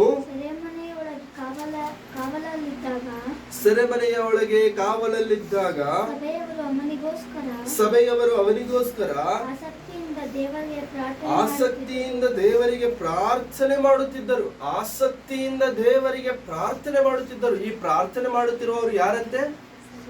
ಯಾರು ಪ್ರಿಯರೇ? ಸಭೆಯವರು. ಮೊದಲನೇ ಶತಮಾನದ ಸಭೆಯಲ್ಲಿ ಎಷ್ಟು ಮಂದಿ ಸೇರಿದ್ದಾರೆ? ಮೊದಲನೇ ಶತಮಾನದ ಪ್ರಾರಂಭದ ಸಭೆಗೆ ಎಷ್ಟು ಮಂದಿ ಸೇರಿದಾರಂತೆ? 3,000 ಜನ. ಅದಾದ ನಂತರ ಕೌಂಟ್ ಜಾಸ್ತಿ ಆಗುತ್ತೆ. ಅದಾದ ನಂತರ ಇನ್ನೊಂದು ಸಂಖ್ಯೆಯನ್ನು ದೇವರು ಹೇಳ್ತಾರೆ. ಎಷ್ಟದು? 5,000 ಜನ. 5,000 ಜನರಿರುವಂತ ಸಭೆ ಏಕ ಮನಸ್ಸಿನಿಂದ ಆಸಕ್ತಿಯಿಂದ ಏನ್ ಮಾಡ್ತಿದ್ದಾರೆ ಪ್ರಿಯರೇ? ಪ್ರಾರ್ಥನೆ ಮಾಡ್ತಿದ್ದಾರೆ. ಹಾಗಾಗಿ ಪ್ರಿಯರೇ, ಸಭೆಯಲ್ಲಿ ಸಭೀಕರಾಗಿ ನಾವು ಅರ್ಥ ಮಾಡಿಕೊಳ್ಳಬೇಕಾದಂತ ವಿಷಯ ಏನು ಗೊತ್ತಾ ಪ್ರಿಯರೇ? ಪ್ರಾರ್ಥನೆ ಬಹಳ ಬಹಳ ಪ್ರಾಮುಖ್ಯ. ಅದರಲ್ಲೂ ಸಭೆಯೊಂದಿಗೆ ಮಾಡುವಂತ ಪ್ರಾರ್ಥನೆ ಇದೆ ನೋಡಿ ಪ್ರಿಯರೇ. ಪೇತ್ರನು ಆ ದಿನದಲ್ಲಿ ಸೆರೆಮನೆಯಿಂದ ಹೊರಬರುವುದಕ್ಕೆ ಕಾರಣ ಏನು? ಓದಿದ್ದೀರಾ? 12ನೇ ಅಧ್ಯಾಯ ಎಷ್ಟು ಜನ ಓದಿದ್ದೀರಾ? 12ನೇ ಅಧ್ಯಾಯ ಅಪೊಸ್ತಲರ ಕೃತ್ಯಗಳು ಓದಿದ್ದೀರಾ? ಇಬ್ರೇನಾ? ಬರೀ ಇಬ್ರೇನಾ? 12ನೇ ಅಧ್ಯಾಯದಲ್ಲಿ ಪೇತ್ರನು ಆ ಸೆರೆಮನೆಯಿಂದ ಹೊರಬರುವುದಕ್ಕೆ ಕಾರಣವೇನು ಅಂತಂದ್ರೆ, ದೇವದೂತನು ಬಂದು ಆತನ ಪಕ್ಕೆಯನ್ನು ಎಬ್ಬಿಸಿ ಚಪ್ಪಳೆ ನಾಕು ಅಂತ ಹೇಳಿ ಮತ್ತೆ ಊರು ಹೊರಗಡೆ ಕರ್ಕೊಂಡು ಬಂದು ಎಲ್ಲೋ ಬಂದು ನಿಲ್ಲಿಸೋವರೆಗೂ ಕೂಡ ಪೇತ್ರನಿಗೆ ಗೊತ್ತಾಗದೇ ಇರುವಂತ ಸ್ಥಿತಿಯಲ್ಲಿ ಪೇತ್ರನಿದ್ದಾನೆ ಅಂತಂದ್ರೆ, ಇಷ್ಟೆಲ್ಲ ನಡೆಯುವುದಕ್ಕೆ ಕಾರಣ ಏನು ಕಾರಣ? ಇದರ ಹಿಂದೆ ಇರುವಂತ ಬಲವೇನು, ಶಕ್ತಿ ಏನು ಅಂತಂದ್ರೆ, ಅದರ ಹಿಂದೆ ಇರುವಂತದ್ದು ಸಭೆಯ ಪ್ರಾರ್ಥನೆ. ಸಭೆ ಹಿಂದೆ ಏನ್ ಮಾಡ್ತಿದೆ? ಪ್ರಾರ್ಥನೆ ಮಾಡ್ತಿದೆ. ಏನಂತ ಪ್ರಾರ್ಥನೆ ಮಾಡ್ತಿದೆ? ಪೇತ್ರನಿಗೋಸ್ಕರ ಪ್ರಾರ್ಥನೆ ಮಾಡ್ತಿದೆ. ಹೇಗೆ ಪ್ರಾರ್ಥನೆ ಮಾಡುತ್ತಿದೆ? ಆಸಕ್ತಿಯಿಂದ. ಹೇಗೆ ಅಂತ ಪ್ರಿಯರೇ? ಆಸಕ್ತಿಯಿಂದ. ಪೇತ್ರನೇ ಮನೆ ಮುಂದೆ ಬಂದು ಕದ ತಡ್ತಿರಬೇಕಾದ್ರೆ ಯಾರೋ ಚಿಕ್ಕ ಹುಡುಗಿ ಎದ್ದು ಬರ್ತಿದ್ದಾಳೆ, ರೋದೆ ಎದ್ದು ಬಂದು ಪೇತ್ರನು ಬಂದಿದ್ದಾನೆ ಅಂತ ಎಲ್ಲರಿಗೂ ಹೇಳ್ತಿದ್ರೆ ಅವರು ಪ್ರಾರ್ಥನೆಯಲ್ಲಿದ್ದಾರೆ, ಸಭೆಯವರೆಲ್ಲರೂ ಪ್ರಾರ್ಥನೆಯಲ್ಲಿದ್ದಾರೆ. ಆ ಹುಡುಗಿ ಬಂದು ಹೇಳ್ತಿದ್ರೆ ನಂಬ್ತಿಲ್ಲ. ಆ ಹುಡುಗಿ ಬಂದು ಹೇಳ್ತಿದ್ರೆ ಆ ಹುಡುಗಿಯನ್ನ ಸುಮ್ಮನೆ ಇರಿಸ್ತಿದ್ದಾರೆ. ಯಾಕೆಂತಂದ್ರೆ ಪ್ರಾರ್ಥನೆ ಮಾಡ್ತಿರಬೇಕಾದ್ರೆ ಡಿಸ್ಟರ್ಬ್ ಆಗೋದು ಸಭೆಯವ್ರಿಗೆ ಇಷ್ಟ ಇಲ್ಲ. ಒಂದ್ ಜಾಗದಲ್ಲಿ ಪ್ರಾರ್ಥನೆ ನಡೀತಿರ್ಬೇಕಾದ್ರೆ ಏನಾಗ್ಬಾರ್ದು ಪ್ರಿಯರೇ? ಡಿಸ್ಟರ್ಬೆನ್ಸ್ ಇರಬಾರದು. ಆ ರೋದೆ ಎನ್ನುವಂತ ಹುಡುಗಿ ಬಂದು ಏನ್ ಮಾಡ್ತಿದ್ದಾರೆ ಇವಾಗ? ಸಭೆಯವರೆಲ್ಲ ಪ್ರಾರ್ಥನೆ ಮಾಡ್ತಿರ್ಬೇಕಾದ್ರೆ ಡಿಸ್ಟರ್ಬ್ ಮಾಡ್ತಿದ್ದಾಳೆ ಬಂದು. ಏನಂತ? ಪೇತ್ರನು ಬಂದಿದ್ದಾನೆ, ಮನೆ ಮುಂದೆ ನಿಂತಿದ್ದಾನೆ, ಬಾಗಿಲು ಹೊರಗಡೆ ನಿಂತಿದ್ದಾನೆ. ಇವ್ರು ನಂಬ್ತಿಲ್ಲ, ಸೈಲೆಂಟ್ ಆಗಿ ಮಾಡಿಸ್ತಿದ್ದಾರೆ. ಮತ್ತೆ ಆ ಹುಡುಗಿ ಆ ಮಾತನ್ನ ಕೇಳ್ತಿರ್ಬೇಕಾದ್ರೆ ಹೋಗಿ ನೋಡಿದಾಗ ಪೇತ್ರನು ಬಂದು ನಿಂತಿದ್ದಾನೆ. ಆ ಪೇತ್ರನು ಬಂದು ನಿಂತ ಮೇಲೆ ನಡೆದಂತ ಸಂದರ್ಭ 12ನೇ ಅಧ್ಯಾಯ 14ನೇ ವಚನ. ಅವನು ಪೇತ್ರನ ಧ್ವನಿಯನ್ನು ಗೊತ್ತು ಹಿಡಿದು ಸಂತೋಷದ ನಿಮಿತ್ತದಿಂದಲೇ ಬಾಗಿಲನ್ನು ತೆರೆಯದೆ ಒಳಕ್ಕೆ ಓಡಿ ಹೋಗಿ ಪೇತ್ರನು ಬಾಗಿಲ ಮುಂದೆ ನಿಂತಿದ್ದಾನೆ ಎಂದು ತಿಳಿಸಿದಳು. ಅವರು ಅವಳಿಗೆ ನಿನಗೆ ಹುಚ್ಚು ಹಿಡಿದಿದೆ ಎಂದು ಹೇಳಿದರು. ಆದರೆ ಅವಳು ತಾನು ಹೇಳಿದಂತೆಯೇ ಅದೇ ಎಂದು ದೃಢವಾಗಿ ಹೇಳುತ್ತಾ ಇರಲು ಅವನು ದೂತನಾಗಿರಬೇಕು ಅಂದರು. ಅಷ್ಟರಲ್ಲಿ ಪೇತ್ರನು ಇನ್ನೂ ತಟ್ಟುತ್ತಾ ಇರಲು ಬಾಗಿಲನ್ನು ತೆರೆದು ಅವನನ್ನು ಕಂಡು ಬೆರಗಾದರು. ಆದರೆ ಅವನು ಸುಮ್ಮಗಿರಿ ಎಂದು ಅವರಿಗೆ ಕೈಸೈಗೆ ಮಾಡಿ ತನ್ನನ್ನು ಕರ್ತನ ಸೆರೆಮನೆಯೊಳಗಿಂದ ಹೊರಗೆ ಕರಕೊಂಡು ಬಂದ ರೀತಿಯನ್ನು ವಿವರಿಸಿ ಈ ಸಂಗತಿಗಳನ್ನು ಯಾಕೋಬನಿಗೂ ಸಹೋದರರೆಲ್ಲರಿಗೂ ತಿಳಿಸಿರೆಂದು ಹೇಳಿ ಬೇರೆ ಸ್ಥಳಕ್ಕೆ ಹೊರಟುವುದನು. ಬೆಳಗಾದ ಮೇಲೆ ಪೇತ್ರನು ಶಿಷ್ಯರಿಗೆ ಬಂದು ತಿಳಿಸುತ್ತಿದ್ದಾನೆ, ದೇವರು ಹೇಗಾದ್ರೆ ನನ್ನನ್ನು ಕರ್ಕೊಂಡು ಬಂದಿದ್ದಾರೆ ಅಂತ. ನಾನು ಸೆರೆಮನೆಯಲ್ಲಿಲ್ಲ, ನನಗೋಸ್ಕರ ಪ್ರಾರ್ಥನೆ ಮಾಡಿದಂತ ನಿಮಗೆ ಧನ್ಯವಾದಗಳು. ಸಭೆಯಾಗಿ ನೀವು ನನಗೋಸ್ಕರ ಪ್ರಾರ್ಥನೆ ಮಾಡಿದ್ದೀರಲ್ಲ, ನಿಮ್ಮ ಪ್ರಾರ್ಥನೆಯ ಪ್ರತಿಫಲವೇ ಈ ದಿನದಲ್ಲಿ ನನ್ನ ಸೆರೆಮನೆಯಿಂದ ಅಂದರೆ ಪ್ರಾರ್ಥನೆಯಲ್ಲಿ ಶಕ್ತಿ ಇದೆಯಾ ಪ್ರಿಯರೇ? ಪ್ರಾರ್ಥನೆಯಲ್ಲಿ ಶಕ್ತಿ ಇದೆ ಅಂತ ನಾವು ನಂಬುವುದಾದರೆ ಸಭೆಯಾಗಿ ಮಾಡುವಂತ ಪ್ರಾರ್ಥನೆಯಲ್ಲಿ ಮಹಾಶಕ್ತಿ ಇದೆ. ಪ್ರಾರ್ಥನೆಯಲ್ಲಿ ಶಕ್ತಿ ಇದೆ, ಸಭೆಯಾಗಿ ಮಾಡುವಂತ ಪ್ರಾರ್ಥನೆಯಲ್ಲಿ ಮಹಾಶಕ್ತಿ ಕಾಣಲು ಸಾಧ್ಯ. ಯಾಕೆಂತಂದ್ರೆ ಸಭೆಗೆ ದೇವರು ಕೊಟ್ಟಿರುವಂತಹ ಅಧಿಕಾರ, ಸಭೆಗೆ ದೇವರು ಕೊಟ್ಟಿರುವಂತ ಪವರ್ ಏನೋ ಗೊತ್ತಾ ಪ್ರಿಯರೇ?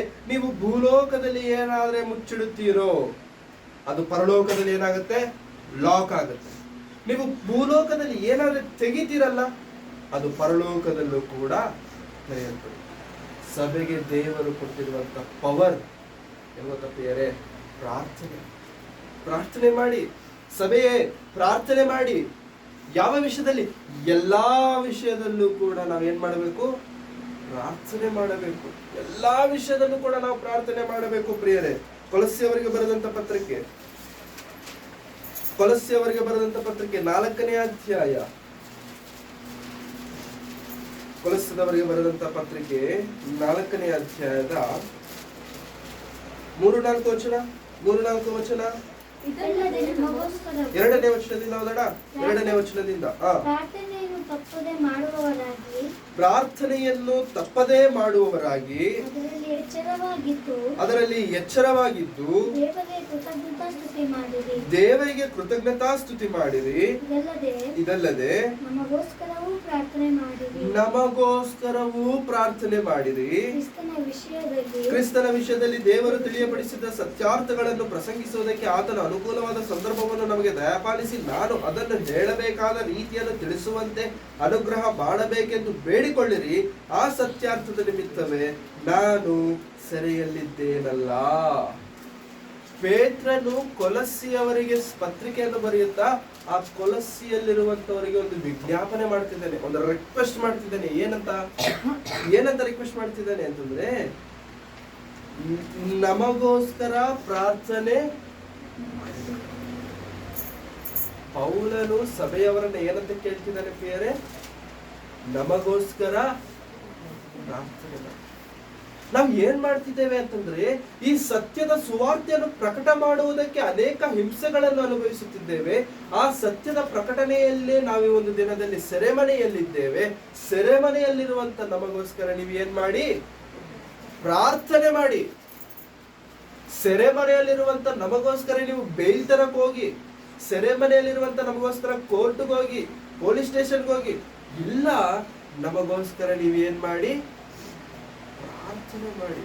ಬೇರೆ ನಮಗೋಸ್ಕರ ಪ್ರಾರ್ಥನೆ ಮಾಡಿ ಎಂದು ಕೇಳುವಂತವರು ನಮಗೋಸ್ಕರ ಪ್ರಾರ್ಥನೆ ಮಾಡುವಂತವರು ಯಾರಾದರೂ ಇದ್ದಾರಾ? ನಾವು ಬೇರೊಬ್ಬರನ್ನ ನಮಗೋಸ್ಕರ ಪ್ರಾರ್ಥನೆ ಮಾಡಿ ಎಂದು ಕೇಳುವಂತ ಸ್ಥಿತಿಯಲ್ಲಿ ನಾವಿದ್ದೇವಾ? ಕ್ರೈಸ್ತರಾಗಿ ಕೂಡಿರುವಂತ ಸಂದರ್ಭದಲ್ಲಿ, ಕ್ರೈಸ್ತರು ಒಂದು ಜಾಗದಲ್ಲಿ ಯಾವ್ದೊಂದು ಫಂಕ್ಷನ್ಗೋ ಯಾವ್ದೊಂದು ಸ್ಥಳದಲ್ಲಿ ಕೂಡಿರಬೇಕಾದ್ರೆ ಏನೋ ಎಲ್ಲೆಲ್ಲ ದೊಡ್ಡ ದೊಡ್ಡ ವಿಷಯಗಳೆಲ್ಲ ಮಾತಾಡ್ತಿರ್ತಾರೆ. ಅದಂಗೆ ಇದಂಗೆ ಅದಂಗೆ, ಮದುವೆ ಬಗ್ಗೆ ಅದ್ರ ಬಗ್ಗೆ ಇದ್ರ ಬಗ್ಗೆ ಏನೇನೋ ವಿಷಯಗಳು ಮಾತಾಡ್ತಿರ್ತಾರೆ ಪ್ರಿಯರೇ. ಆದ್ರೆ ಅವರಲ್ಲಿ ಇರಬೇಕಾಗಿರುವಂತ ಸಂಭಾಷಣೆಯ ಮುಖ್ಯ ಶೀರ್ಷಿಕೆ ಏನಾಗಿರಬೇಕು ಗೊತ್ತಾ? ಎಲ್ಲವನ್ನು ಮಾತಾಡಿದ ಮೇಲೆ, ಎಲ್ಲವೂ ಮುಗಿದ ಮೇಲೆ ಒಂದೇ ಒಂದು ಮಾತಾಡಬೇಕು. ಏನು ಗೊತ್ತಾ? ಪ್ರಾರ್ಥನೆ ಮಾಡಿ. ಏನ್ ಮಾಡಿ? ಪ್ರಾರ್ಥನೆ ಮಾಡಿ. ಯಾಕೆ ಪ್ರಾರ್ಥನೆ ಮಾಡಿ ಅಂತಂದ್ರೆ, ಇಷ್ಟೊತ್ತು ನೀವು ದೊಡ್ಡ ದೊಡ್ಡ ಮಾತುಗಳೆಲ್ಲ ಹೇಳಿದಿರಲ್ಲ, ಈ ದೊಡ್ಡ ದೊಡ್ಡ ವಿಷಯಗಳೆಲ್ಲ ಮಾಡೋದಕ್ಕೆ ನಮ್ಮಿಂದ ಸಾಧ್ಯವಿಲ್ಲ. ಹಾಗಾಗಿ ನೀವ್ ಏನ್ ಮಾಡಿ? ಪ್ರಾರ್ಥನೆ ಮಾಡಿ. ಯಾಕೆಂತಂದ್ರೆ ಅದನ್ನು ಮಾಡುವುದಕ್ಕೆ ಶಕ್ತನು ಒಬ್ಬನಿದ್ದಾನೆ, ಆತನೇ ಯೇಸು ಕ್ರಿಸ್ತ. ಸಭೆಯಾಗಿ ಮಾಡುವಂತ ಪ್ರಾರ್ಥನೆಯಲ್ಲಿರುವಂತ ಶಕ್ತಿ ದೊಡ್ಡದು ಪ್ರಿಯರೇ. ಸಭೆಯಲ್ಲಿ ಸಭಿಕರಾಗಿ ನಾವು ಅರ್ಥ ಮಾಡಿಕೊಳ್ಳಬೇಕಾದಂತ ಗಂಭೀರವಾದಂತ ವಿಷಯಗಳಲ್ಲಿ ಒಂದು ವಿಷಯವೇ ಪ್ರಾರ್ಥನೆ. ಸಭೆಯಾಗಿ ಸೇರಿ ಮಾಡುವಂತ ಪ್ರಾರ್ಥನೆ. ತುಂಬಾ ಸಭೆಗಳಲ್ಲಿ ಪ್ರಿಯರೇ ಸತ್ಯವಾಕ್ಯದ ಪರಿಜ್ಞಾನ ಅವ್ರಿಗೆ ಇರೋದಿಲ್ಲ, ಸತ್ಯವಾಕ್ಯ ಅವರಿಗೆ ಗೊತ್ತಿರೋದಿಲ್ಲ. ಆದ್ರೂ ಸಭೆ ಬೆಳೀತಿರುತ್ತೆ, ಆದ್ರೂ ಅನೇಕರು ಸಭೆಗೆ ಸೇರಿ ಬರ್ತಿರ್ತಾರೆ. ಕಾರಣ ಏನು ಅಂತಂದ್ರೆ, ಆ ಸಭೆಯಲ್ಲಿ ಸತ್ಯವಾಕ್ಯ ಇಲ್ಲದೆ ಇರಬಹುದು, ಆದ್ರೆ ಆ ಸಭೆಯಲ್ಲಿರುವಂತದ್ದು ಪ್ರಾರ್ಥನೆ. ಬರುವಂತ ಪ್ರತಿಯೊಬ್ಬರಿಗೋಸ್ಕರ ಮಾಡುವಂತ ಪ್ರಾರ್ಥನೆ, ಸಭೆಯಾಗಿ ಬರುವಂತ ಎಲ್ಲರಿಗೋಸ್ಕರ ಕಣ್ಣೀರಿಂದ ಮಾಡುವಂತ ಪ್ರಾರ್ಥನೆ.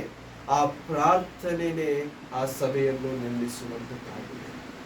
ಆ ಪ್ರಾರ್ಥನೆಯೇ ಸಭೆಯನ್ನು ನಡೆಸುವಂತದ್ದಾಗಿದೆ. ಯಾಕಂತಂದ್ರೆ ಆ ಪ್ರಾರ್ಥನೆಯಲ್ಲಿ ಪವಿತ್ರಾತ್ಮನ ಶಕ್ತಿಯನ್ನು ನಾವು ಹೊಂದುವುದಕ್ಕೆ ಬಲವುಳ್ಳವರಾಗಿದ್ದೇವೆ.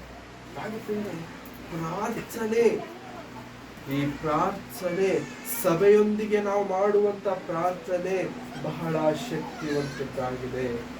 ಚಿಕ್ಕ ವಯಸ್ಸಲ್ಲಿ ಒಂದು ಕತೆ ಹೇಳ್ತೀನಿ, ಟೆಕ್ಸ್ಟ್ ಬುಕ್ ಅಲ್ಲಿ ಒಂದು ಕತೆ, ಮೇ ಬಿ ನೋಡಿರಬಹುದು. ಅದರ ಶೀರ್ಷಿಕೆ, ಅದರ ಟೈಟಲ್ ಬಹಳ ಚೆನ್ನಾಗಿರುತ್ತೆ. ಅಪ್ಪ ಹುಡುಗನಿಗೆ ಒಂದು ಕಟ್ಟಿಗೆ ಕೊಡ್ತಾನಂತೆ, ಮುರಿ ಅಂತ.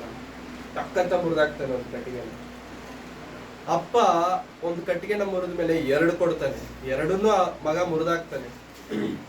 ಸ್ವಲ್ಪ ಹೊತ್ತಾದ್ಮೇಲೆ ಅಪ್ಪ ಒಂದು ಬಂಡಲ್ ಕಟ್ಟಿಗೆನ ತಗೊಂಡ್ಬಂದಿದ್ದನ ಮುರಿಯೋದಕ್ಕೆ ಆಗಲ್ಲ.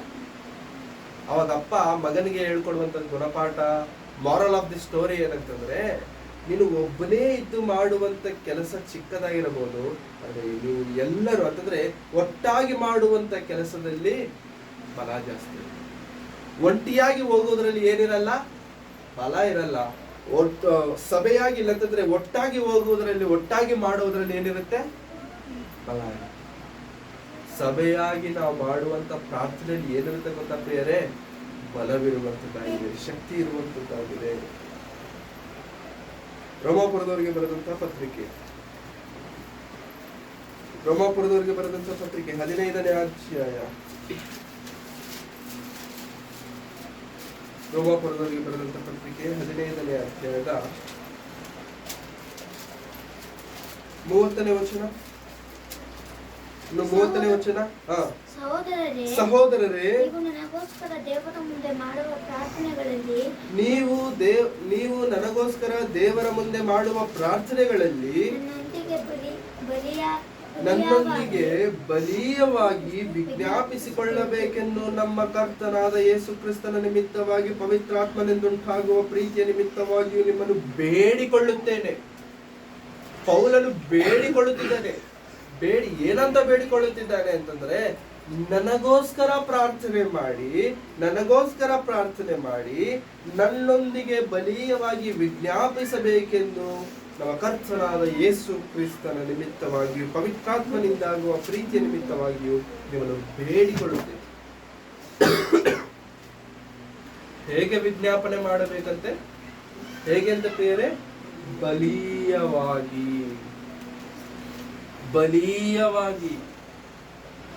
ದೇವರ ಮುಂದೆ ಪ್ರಾರ್ಥಿಸುವರಾಗಿ. ನಮ್ಮ ಪ್ರಾರ್ಥನೆಯಲ್ಲಿರುವಂತ ದೊಡ್ಡ ಅಧಿಕಾರ, ಪ್ರಾರ್ಥನೆಗೆ ದೇವರು ಕೊಟ್ಟಿರುವಂತ ಮಹಾಶಕ್ತಿ ಎಂತದ್ದು ಅಂತಂದ್ರೆ, ನೀವು ಕೇಳಿ ಅದು ಆಗುತ್ತೆ. ನೀವು ಕೇಳಿ ಅದು ಆಗುತ್ತೆ. ನೀವು ಕೇಳಬೇಕಾದ್ರೆ ಹೇಗೆ ಕೇಳಬೇಕು ಗೊತ್ತಾ? ಅದು ನನಗೆ ಆಗಿದೆ, ಅದು ನಡೆದಿದೆ, ಅದಕ್ಕಾಗಿ ನಿನಗೆ ವಂದನೆಗಳೆಂಬುದಾಗಿ ದೇವರನ್ನ. ಪ್ರಿಯ ಸಭೆಯೇ, ದೇವರನ್ನು ನಂಬಿದಂತ ಸಭೆಯೇ, ಸಭೆಯಲ್ಲಿರುವಂತ ನಾವು ಅರ್ಥ ಮಾಡಿಕೊಳ್ಳಬೇಕಾದಂತ ಗಂಭೀರವಾದಂತ ಸಂಗತಿ, ಸಭೆಯಾಗಿ ನಾವು ಕಲ್ತ್ಕೊಳ್ಬೇಕಾದಂತ ಗಂಭೀರವಾದಂತ ಸಂಗತಿ ಅನ್ನೋದಂತ ಪ್ರಿಯರೇ, ಸಭೆಯೊಂದಿಗೆ ಪ್ರಾರ್ಥನೆ ಮಾಡುವುದು, ಸಭೆಯಾಗಿ ಪ್ರಾರ್ಥನೆ ಮಾಡುವಂಥದ್ದು, ಎಲ್ಲರಿಗೋಸ್ಕರ ಎಲ್ಲಾ ವಿಷಯದಲ್ಲೂ ಪ್ರಾರ್ಥನೆ ಮಾಡುವಂಥದ್ದು, ಇದು ದೇವರು ನಮಗೆ ಕೊಟ್ಟಿರುವಂತ ಮಹಾಭಾಗ್ಯ, ಮಹಾ ಧನ್ಯತೆ ಪ್ರಿಯರೇ. ಸಭೆಯೊಂದಿಗೆ ನಾವು ಮಾಡುವಂತ ಪ್ರಾರ್ಥನೆ ಬಹಳ ಗಂಭೀರವಾದಂಥದ್ದು, ಮಹಾಶಕ್ತಿ ಉಳ್ಳಂಥದ್ದು ಪ್ರಾರ್ಥನೆ, ಸಭೆಯೊಂದಿಗೆ ಮಾಡುವಂತ ಪ್ರಾರ್ಥನೆ. ಕೀರ್ತನೆಗಳ ಗ್ರಂಥ 145ನೇ ಅಧ್ಯಾಯ, ಕೀರ್ತನೆಗಳ ಗ್ರಂಥ 145ನೇ ಅಧ್ಯಾಯ 18ನೇ ವಚನ. 145ನೇ ಕೀರ್ತನೆ 18ನೇ ವಚನ. ಯೆಹೋವನಿಗೆ ಮೊರೆ ಇಡುವವರು ಯಥಾರ್ಥವಾಗಿ ಮೊರೆ ಇಡುವುದಾದರೆ ಆತನು ಹತ್ತಿರವಾಗಿಯೇ ಇದ್ದಾನೆ. ಆತನಿಗೆ ಮೊರೆ ಇಡುವವರು ಹೇಗೆ ಮೊರೆ ಇಡಬೇಕು ಅಂತಂದ್ರೆ, ಯಥಾರ್ಥವಾಗಿ ಮೊರೆ ಇಡುವುದಾದ್ರೆ ಆತನು ಏನಾಗಿದ್ದಾನೆ? ಹತ್ತಿರವಾಗಿಯೇ ಇದ್ದಾನೆ. ಆತನು ಯಾರಿಗೂ ದೂರವಾಗಿರೋದಕ್ಕೆ ಆತನಿಗೆ ಇಷ್ಟವಿಲ್ಲ. ಯಾರಿಗೂ ದೂರವಾಗಿರೋದಕ್ಕೆ ಆತನಿಗೆ ಇಷ್ಟವಿಲ್ಲ ಪ್ರಿಯರೇ. ಎಫೆಸದವರಿಗೆ ಬರೆದಂತ ಪತ್ರಿಕೆ 6ನೇ ಅಧ್ಯಾಯ, ಎಫೆಸ್ ಸಭೆಯವರಿಗೆ ಪತ್ರಿಕೆಯನ್ನು ಬರೆಯುತ್ತಾ ಪೌಲರವರು 6ನೇ ಅಧ್ಯಾಯದ 18ನೇ ವಚನದಲ್ಲಿ ಹೇಳಿರುವಂತಹ ವಾಕ್ಯದ ಭಾಗವನ್ನು ನಾವು ಓದಿಕೊಳ್ಳೋಣ. 18ನೇ ವಚನ. ನೀವು ಪವಿತ್ರಾತ್ಮ ಪ್ರೇರಿತರಾಗಿ ಎಲ್ಲಾ ಸಮಯಗಳಲ್ಲಿ ಸಕಲ ವಿಧವಾದ ಪ್ರಾರ್ಥನೆಯಿಂದಲೂ ವಿಜ್ಞಾಪನೆಯಿಂದಲೂ ದೇವರನ್ನು ಪ್ರಾರ್ಥಿಸಿರಿ. ಇದರಲ್ಲಿ ಪೂರ್ಣ ಸ್ಥಿರಚಿತ್ತರಾಗಿದ್ದು ದೇವ ಜನರೆಲ್ಲರ ವಿಷಯದಲ್ಲಿ ವಿಜ್ಞಾಪನೆ ಮಾಡುತ್ತಾ ಎಚ್ಚರವಾಗಿರಿ. ನನಗೋಸ್ಕರ ಸಹ ಎಷ್ಟು ಬಾರಿ ಸಭೆಯವರಿಗೆ ಪತ್ರಿಕೆ ಬರೆಯುತ್ತಾ ಪೌಲನು ಕೇಳುತ್ತಿರುವಂತದ್ದು ಒಂದೇ ಒಂದು, ನನಗೋಸ್ಕರ ಪ್ರಾರ್ಥನೆ. ನನಗೆ ದುಡ್ಡಿಲ್ಲ, ಹಣದ ಸಹಾಯ ಮಾಡಿ, ನನಗೆ ವಸ್ತ್ರವಿಲ್ಲ, ಒಳ್ಳೆ ಬಟ್ಟೆ ನನಗೆ ಮಾಡಿಕೊಡಿ. ಸಭೆಯೇ, ನೀವು ನನ್ನನ್ನು ಪೋಷಿಸಬೇಕಲ್ವಾ? ನಿಮ್ಮನ್ನು ಕಟ್ಟಿದಂತವನು ನಾನಲ್ವಾ? ನನಗೋಸ್ಕರ ನೀವು ಅಂಥದ್ದನ್ನ ಮಾಡಿ ಮನೆ ಕಟ್ಕೊಡಿ. ಇದೆಲ್ಲ ಪೌಲನು ಕೇಳ್ತಿರುವಂತದ್ದು ಒಂದೇ ಒಂದು, ನನಗೋಸ್ಕರ ಪ್ರಾರ್ಥನೆ ಮಾಡಿ. ನನಗೋಸ್ಕರ ಪ್ರಾರ್ಥನೆ ಮಾಡಿ. ದೇವರ ಸಮ್ಮುಖದಲ್ಲಿ ದೇವರನ್ನು ನಂಬಿದವರೊಂದಿಗೆ ನಾವು ಪ್ರಾರ್ಥನೆ ಮಾಡಿ ಎಂದು ಕೇಳಲಿಕ್ಕೆ ನಮ್ಮಿಂದ ಆಗ್ತಿದೆ. ಪ್ರಾರ್ಥನೆ ಮಾಡಿ. ಕ್ರೈಸ್ತರೇ, ಯೇಸು ಕ್ರಿಸ್ತನನ್ನು ನಂಬಿದಂಥವರೇ, ನಾವು ಅರ್ಥ ಮಾಡಿಕೊಳ್ಳಬೇಕಾದಂತ, ನಾವು ಬಿಡಬಾರದಾಗಿರುವಂತದ್ದು ಏನೋ ತಪ್ಪಿದರೆ ಪ್ರಾರ್ಥನೆಯ ಜೀವನ. ಸಭೆಯೊಂದಿಗೆ ಮಾಡತಕ್ಕ, ಸಭೆಯಾಗಿ ಮಾಡುವಂತ ಈ ಪ್ರಾರ್ಥನೆಯಲ್ಲಿ ದೇವರ ಶಕ್ತಿಯನ್ನು ನಾವು ಕಾಣಲು ಸಾಧ್ಯವಾಗಿದೆ. ಈ ಪ್ರಾರ್ಥನೆಯಲ್ಲಿ ಕರ್ತನ ಒಂದು ಬಲವನ್ನು ನಾವು ಕಾಣಲು ನಿಜವಾಗಲೂ ಸಾಧ್ಯವಾಗಿದೆ. ಅಂತಹ ಪ್ರಾರ್ಥನೆ ನಮ್ಮಲ್ಲಿದೆಯಾ? ಅಂತಹ ಪ್ರಾರ್ಥನೆ ಸಭೆಯಲ್ಲಿದೆಯಾ? ಹಾಗಾಗಿ ಪ್ರಿಯರೇ, ಸಭೆಯಾಗಿರುವಂತ ನಾವು ಅರ್ಥ ಮಾಡಿಕೊಳ್ಳಬೇಕಾದಂತ ವಿಷಯ, ಸಭೆಯಾಗಿರುವಂತ ನಮಗೆ ದೇವರು ಬೋಧಿಸುತ್ತಿರುವಂತ ವಿಷಯ ಏನೋ ಗೊತ್ತಾ? ಪ್ರಾರ್ಥನೆ. ಎಲ್ಲಾ ವಿಷಯದಲ್ಲಿ ಏನ್ ಮಾಡಿ? ಪ್ರಾರ್ಥನೆ ಮಾಡಿ. ಅಧಿಕಾರಿಗಳಿಗೋಸ್ಕರ ಪ್ರಾರ್ಥನೆ ಮಾಡಿ, ಕೊನೆಯದಾಗಿ ನನಗೋಸ್ಕರವೂ ಸಹ ನೀವು ಪ್ರಾರ್ಥನೆ ಮಾಡಿ ಸಾಕು. ನೀವು ಮಾಡಬೇಕಾದಂತ ದೊಡ್ಡ ಸಹಾಯ ಏನಾದ್ರೂ ಇದೆಯಾ ಯಾರಿಗಾದ್ರೂ ಅಂತಂದ್ರೆ ಪ್ರಾರ್ಥನೆ ಮಾಡಿ. ನಿಮ್ಮ ಪ್ರಾರ್ಥನೆಯ ಸಹಾಯ ನೀವು ಕೊಡುವಂತ ಹಣಕ್ಕಿಂತಲೂ ಹೆಚ್ಚು, ನೀವು ಮಾಡುವಂತ ಪ್ರಾರ್ಥನೆ ಸಹಾಯ ನಿಮ್ಮ ಎಲ್ಲಾ ವಿಷಯಗಳಿಗಿಂತ ಹೆಚ್ಚಾಗಿದೆ. ಯಾಕಂತಂದ್ರೆ ಆ ಸಹಾಯವನ್ನು ಮಾಡುವಾತನು ಸರ್ವಶಕ್ತನಾದಂತ ದೇವರಾಗಿದೆ. ಆ ಒಂದು ಶಕ್ತಿಯನ್ನು ಈ ದಿನದಲ್ಲಿ ನಾವು ಕಾಣೋಣ. ದೇವರ ಶಕ್ತಿ ಕಾಣಬೇಕು, ದೇವರ ಒಂದು ಮಹಿಮಾ, ಆ ಒಂದು ಶಕ್ತಿ ನನಗೆ ಗೊತ್ತಾಗಬೇಕು ಅಂತ ಅಂದ್ಕೊಂಡ್ರೆ ಪ್ರಿಯರೇ, ಆ ಶಕ್ತಿಯನ್ನು ನಮಗೆ ದಯಪಾಲಿಸುವಂತ ಪ್ರಾರ್ಥನೆಯಲ್ಲಿ ನಾವು ನಿರತರಾಗಿ. ದೇವರ ಶಕ್ತಿ ಹೇಗೆ ಗೊತ್ತಾಗುತ್ತೆ ನಮಗೆ? ದೇವರ ಶಕ್ತಿ ನಾನು ಹೇಗೆ ಕಾಣಲಿಕ್ಕೆ ಸಾಧ್ಯ? ಪ್ರಾರ್ಥನೆ ಮಾಡಿ. ಪ್ರಾರ್ಥನೆಯಲ್ಲಿ ನಿನ್ನ ಕೈಯಿಂದ ಸಾಧ್ಯವಾಗದೇ ಇರುವಂತ ವಿಷಯಗಳನ್ನ ದೇವರ ಮುಂದೆ ಇಡಿ. ದೇವರು ಸಾಧ್ಯವನ್ನಾಗಿ ಮಾಡುವಂತವರಾಗಿದ್ದಾರೆ. ಅಂಥ ವಿಷಯಗಳನ್ನು ಕಂಡಾಗ ನೀವು ಅಂದ್ಕೊಳ್ಳಬೇಕಾದ ವಿಷಯ ಏನಂತಂದ್ರೆ, ದೇವರೇ ನೀನು ಮಾಡಿದ್ಯಾ, ಅದಕ್ಕಾಗಿ ನನಗೆ ನೀನು ಶಕ್ತನು ಕರ್ತ, ನೀನು ಶಕ್ತನು ಸ್ವಾಮಿ. ಸಭೆಯಲ್ಲಿ ಪ್ರಿಯರೇ ಪ್ರಾರ್ಥಿಸೋರಾಗಿದ್ದಾರೆ. ಯಾಕೋಬರು ಬರೆದಂತ ಪತ್ರಿಕೆ 5ನೇ ಅಧ್ಯಾಯ 16ನೇ ವಚನ. 5ನೇ ಅಧ್ಯಾಯ 16ನೇ ವಚನ. ಹೀಗಿರಲು ನೀವು ಸ್ವಸ್ಥವಾಗಬೇಕಾದರೆ ನಿಮ್ಮ ಪಾಪಗಳನ್ನು ಒಬ್ಬರಿಗೊಬ್ಬರು ಅರಿಕೆ ಮಾಡಿ ಒಬ್ಬರಿಗೋಸ್ಕರ ಒಬ್ಬರು ದೇವರನ್ನು ಪ್ರಾರ್ಥಿಸಿರಿ. ನೀತಿವಂತನ ಅತ್ಯಾಸಕ್ತಿಯುಳ್ಳ ವಿಜ್ಞಾಪನೆಯು ಬಹು ಬಲವಾಗಿದೆ. ನೀತಿವಂತನ ಅತ್ಯಾಸಕ್ತಿಯುಳ್ಳ ಪ್ರಾರ್ಥನೆಯು, ವಿಜ್ಞಾಪನೆಯು ಏನಾಗಿದೆಯಂತೆ? ಬಹು ಬಲವಾಗಿದೆ. Double energy, double power. ಯಾವುದರಲ್ಲಿ? ನೀತಿವಂತನ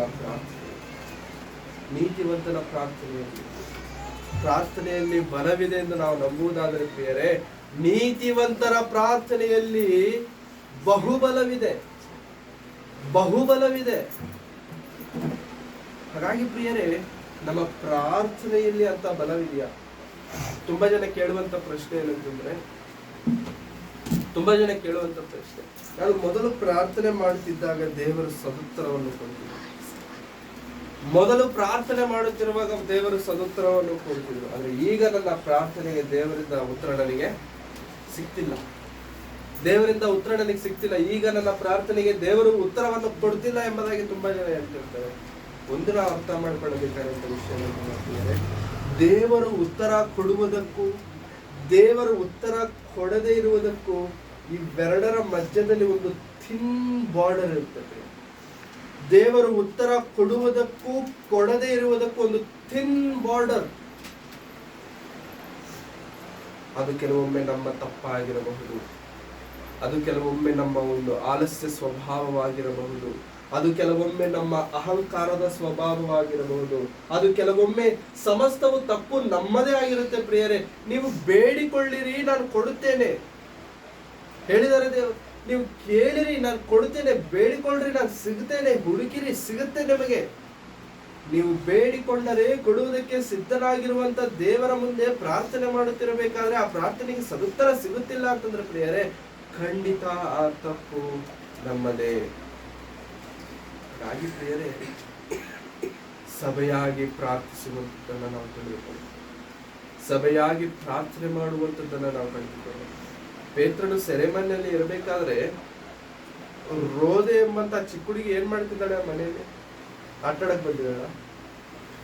ರೋದೆ ಎನ್ನುವಂತ ಚಿಕ್ಕ ಹುಡುಗಿ ಆ ಪ್ರಾರ್ಥನೆ ಮಾಡುತ್ತಿರುವಂತ ಸಭೆಯವರ ಮಧ್ಯದಲ್ಲಿ ಏನ್ ಮಾಡ್ತಿದ್ದಾಳೆ? ಆ ಹುಡುಗಿ ಏನ್ ಕೆಲಸ? ಆ ಹುಡುಗಿಗೆ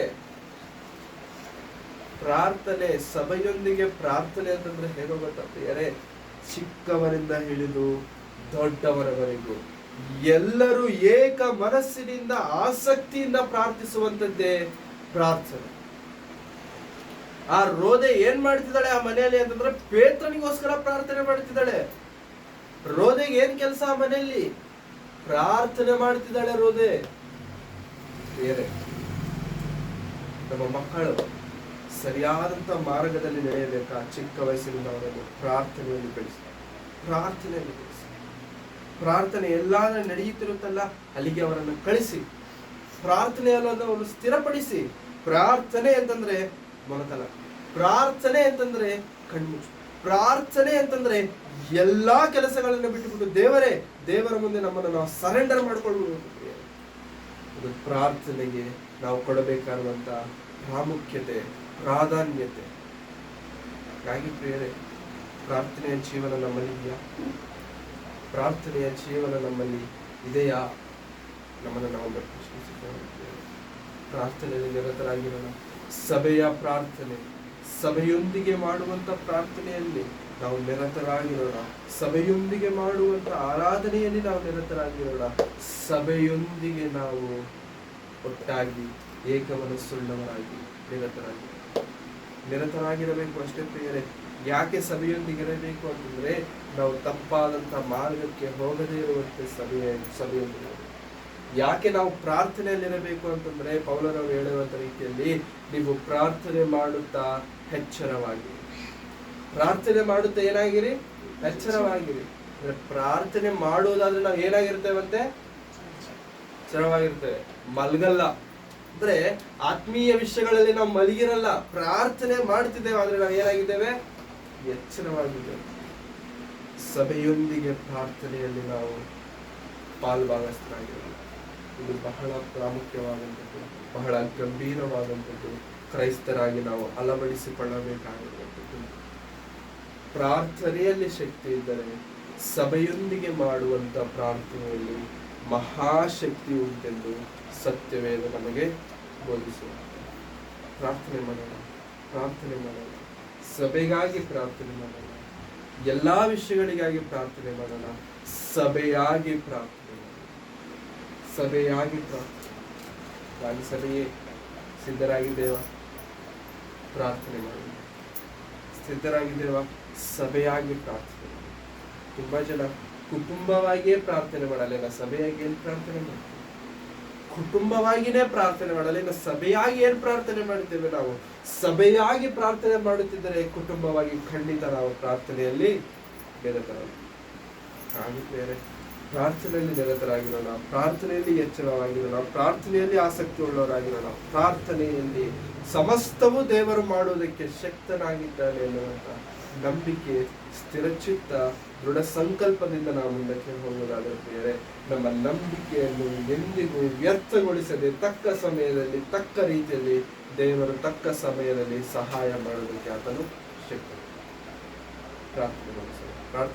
ನಮ್ಮನ್ನು ಅತ್ಯಧಿಕವಾಗಿ ಪ್ರೀತಿಸಿದಂತ ನಮ್ಮ ತಂದೆ ಆಗಿದ್ದೇವೆ, ನಿಮ್ಮ ಪರಿಶುದ್ಧವಾದಂತ ಅಮೂಲ್ಯವಾದಂತ ನಾಮಕ್ಕಾಗಿ ನಮಗೆ ವಂದನೆ ಕಲಿಸುತ್ತೇವೆ. ಪ್ರಾರ್ಥನೆಯಲ್ಲಿ ನಮಗೆ ನೀವು ಕೊಟ್ಟಿರುವಂತಹ ಅಧಿಕಾರ, ಪ್ರಾರ್ಥನೆಯಲ್ಲಿ ನೀವು ಪಡುವಂತ ಸಂತೋಷ, ಪ್ರಾರ್ಥನೆಯಲ್ಲಿ ಕರ್ತನೆ ನೀವು ನಮ್ಮೊಂದಿಗೆ ಇದ್ದೀರಿ, ನೀವು ನಮಗೆ ಸಹಾಯಕನಾಗಿದ್ದೀರಿ ಕರ್ತನೆ. ಎಲ್ಲಾ ವಿಷಯಗಳಲ್ಲೂ ನಮ್ಮ ಜೊತೆಗಾರನಾಗಿದ್ದೀರಿ ಎಂದು ನಮಗೆ ಧೈರ್ಯವನ್ನು ತುಂಬುತ್ತಾ ನಿಮ್ಮ ಶಕ್ತಿಯನ್ನು ತೋರ್ಪಡಿಸುವಂತಹ ಒಂದು ಪ್ರಾರ್ಥನೆಯಲ್ಲಿ ನಾವು ನಿರತರಾಗಿರುತ್ತೇವೆ. ನಿಮ್ಮ ಆಲೋಚನೆಗಳಿಗೆ ತಕ್ಕಂತೆ ನಾವು ಜೀವಿಸುವ ಸಭೆಯಾಗಿ ನಾವು ಮಾಡುವಂತ ಪ್ರಾರ್ಥನೆಯನ್ನು ನೀವು ತೃಣೀಕರಿಸುವಂತವರಲ್ಲ, ಸಭೆಯಾಗಿ ನಾವು ಮಾಡುವಂತ ಪ್ರಾರ್ಥನೆಯನ್ನು ಅಸಡ್ಡೆ ಮಾಡುವಂತ ದೇವರಲ್ಲ. ನಾವು ಮೊಣಕಾಲೂರಿ ನಿಮ್ಮ ಸಮ್ಮುಖದಲ್ಲಿ, ನಿಮ್ಮ ಸನ್ನಿಧಾನದಲ್ಲಿ ಪ್ರಾರ್ಥಿಸುವಾಗ ಕರ್ತನೆ ಅದಕ್ಕೆ ತಕ್ಕ ಪ್ರತಿಫಲವನ್ನು, ಸದುತ್ತರವನ್ನು ನೀವು ಕೊಡುವುದಕ್ಕೆ ಶಕ್ತರಾಗಿ ನಮ್ಮನ್ನು ಬಲಪಡಿಸಿ, ಕೃಪೆಗೊಳಿಸಿ.